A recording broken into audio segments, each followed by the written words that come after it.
आज हम पढ़ेंगे गाउस के नियम का सत्यापन।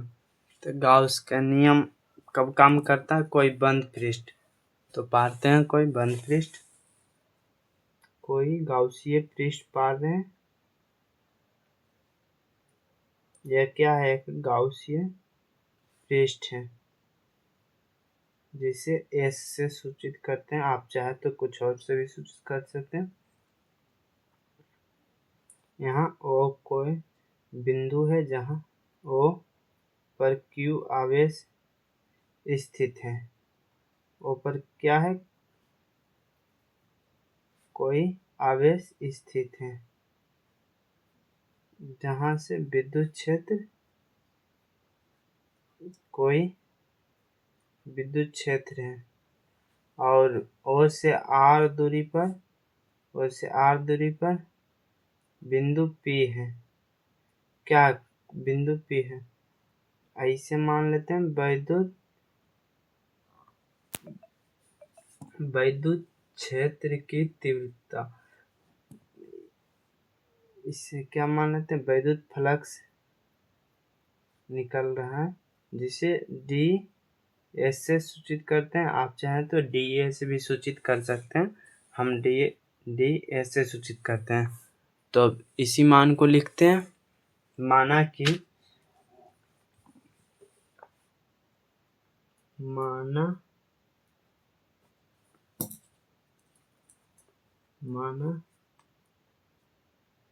कि एस एक गाउसीय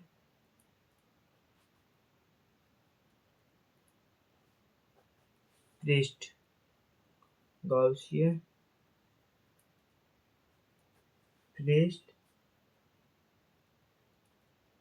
है जिसमें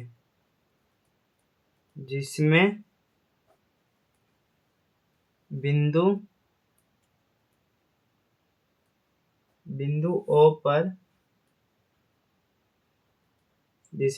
ओ पर प्लस क्यू आवेश स्थित है।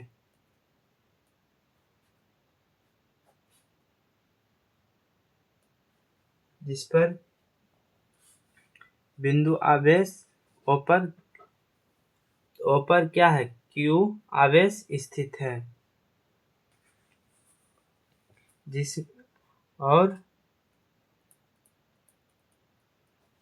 जिससे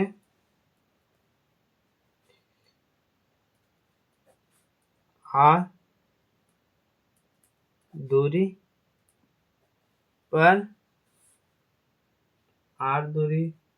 पर बिंदु P है जहाँ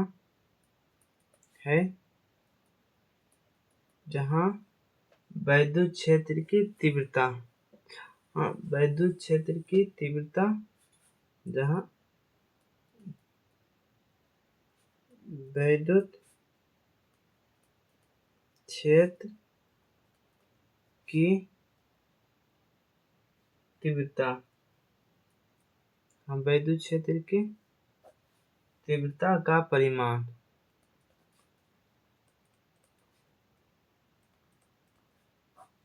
जहाँ विद्युत क्षेत्र की तीव्रता का परिमाण। कोई बंद पृष्ठ है जिसमें O पर कोई Q आवेश स्थित है जिससे R दूरी पर कोई बिंदु P है। अब आगे चलते हैं। चूंकि अब लिखते हैं, चूंकि देखें, चूंकि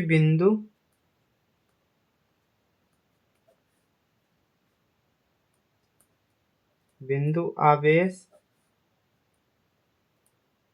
के कारण विद्युत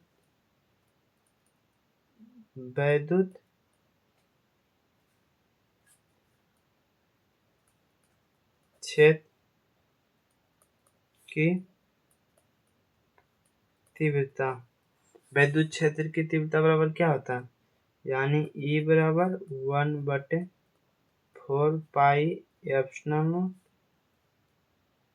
Q/r², Q/r², जहाँ ओ से पी की तरफ, यहाँ ओ से पी की तरफ मतलब इधर की तरफ है। अब ds पृष्ठ से निकलने वाली विद्युत फ्लक्स, अब मतलब इतना दूरी में इतना से निकलने वाला विद्युत फ्लक्स, तो लिखते हैं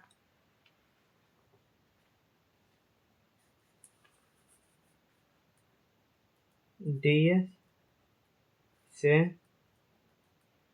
निकलने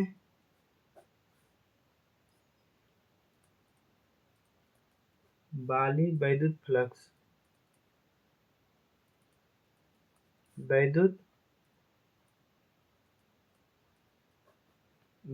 फ्लक्स, तो इसका सूत्र क्या होता है, इसका सूत्र होता है कि कोई बंद, इसे क्या पढ़ते हैं, कोई बंद पृष्ठ ई ds cos थीटा, क्या हो गया, cos थीटा। अब देखो यह ई बराबर कितना है, 1/4 पाई Q/r², तो यहाँ पर ई का मान हम रख सकते हैं, तो रखते हैं, इसे समीकरण 1 मान लेते हैं, तो इसे समीकरण 1 मान लेते हैं, तो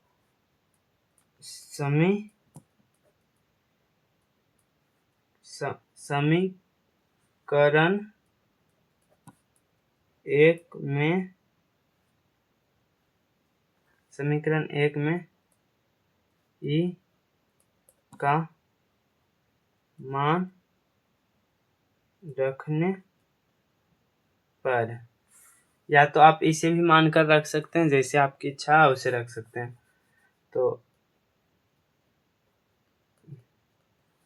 बराबर 1/4 पाई एप्सिलॉन Q/r², फिर ds cos थीटा, इतना दूर आप लोग को समझ में आ गया होगा। अब आगे बढ़ते हैं, ds cos थीटा, अब इसे ds d कोई बंद पृष्ठ है, फिर 1/4, इसे Q/पाई एप्सिलॉन, इसे हम ऐसे लिख सकते हैं s cos थीटा/r²। अब किसके बराबर हो गया, डी ओमेगा के बराबर हो गया, तो डी ओमेगा बराबर आप लोगों को सूत्र पता होगा, हम लिख देते हैं, चुकी करके लिख देते हैं ताकि आप लोग को याद रहे, ds cos थीटा बराबर D omega, ds cos theta बराबर डी ओमेगा, तो जहाँ जब ds cos थीटा/r² बराबर डी ओमेगा होता है, तो जहाँ ds cos थीटा/r² वहाँ पर डी ओमेगा हम लिख सकते हैं, तो लिखते हैं। अब इधर आते हैं,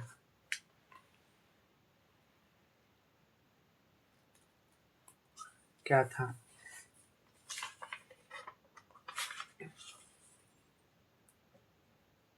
e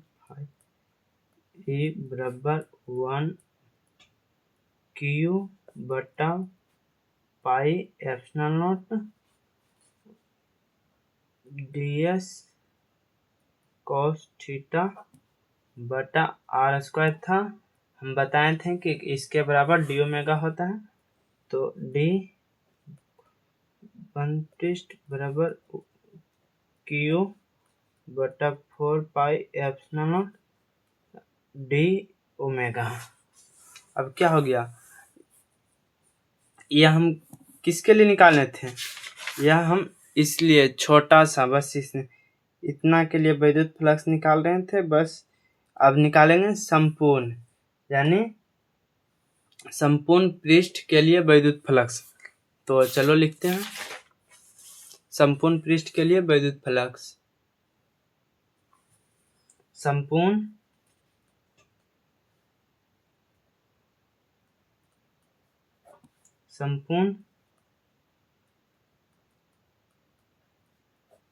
पृष्ठ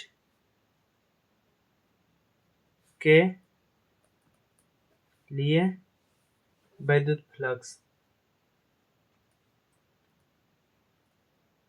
वैद्युत फ्लक्स। संपूर्ण पृष्ठ के लिए वैद्युत फ्लक्स क्या होता है, समाकलन संपूर्ण पृष्ठ के लिए वैद्युत फ्लक्स। अब आगे चलते हैं। अब इसके मान जगह पर हम यहाँ बैठा सकते हैं क्योंकि ये दोनों आपस में बराबर हैं। तो कोई पृष्ठ बराबर 1/4 pi epsilon not 1/4 pi Q बटा 4 पाई एप्सिलॉन नॉट और डी ओमेगा। तो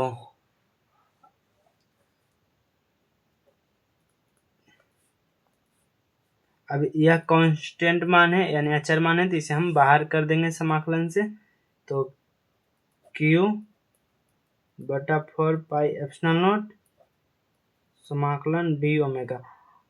डी ओमेगा बराबर कितना होता है आप लोग को शुद्ध याद होना चाहिए, हम लिख देते हैं। चूंकि